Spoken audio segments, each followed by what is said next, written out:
Grade বিমটা ড্রয়িংয়ে কোথায় দেওয়া আছে ভালো মতো খেয়াল করো নাই? এই যে এখানে, এখানে কোথায়?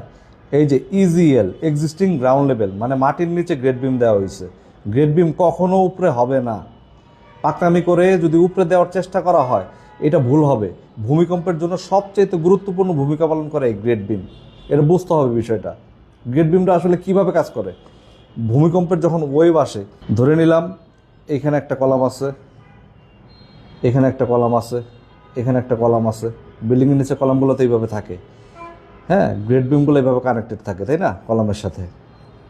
তো মাটির নিচে যখন এই জিনিসটা একসাথে থাকে তখন কি হয়, এই চারটা কলাম রে, কলামের নিচে কি থাকে, ফুটিং, মানে এই যে বেস, এই যে ফুটিং, এই টোটাল ফুটিংটা, এই চারটা ফুটিংটারে কী করলো, এই গ্রেড বিম শক্তভাবে আটকায় ধরলো।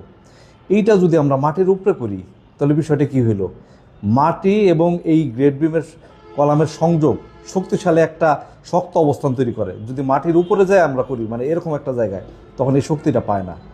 ভূমিকম্পের যখন ওয়েভটা আসে, যেটাকে আমরা ল্যাটারাল ফোর্স বলি বা সিসমিক ফোর্স বলি, সেই ফোর্স যখন আসে তখন মাটির নিচে যখন এই গ্রেড বিমগুলো থাকে, বিল্ডিংকে, এই ফুটিংগুলোকে শক্ত একটা অবস্থান তৈরি করে দেয়।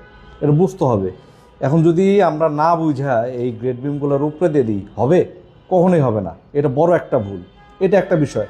দ্বিতীয় বিষয়, গ্রেড বিম যদি আমরা উপরে উঠাই দিই, আমার এই যে এইখানে যদি আমি এই গ্রেড বিমটা এখান থেকে এখানে উঠাই দিই, মাটির উপরে, মানে প্লিন্থ লেভেল পর্যন্ত উঠাই দিই, তাহলে এই যে নিচে একটা গ্যাপ তৈরি হয় না, এই গ্যাপ কীভাবে পূরণ হবে?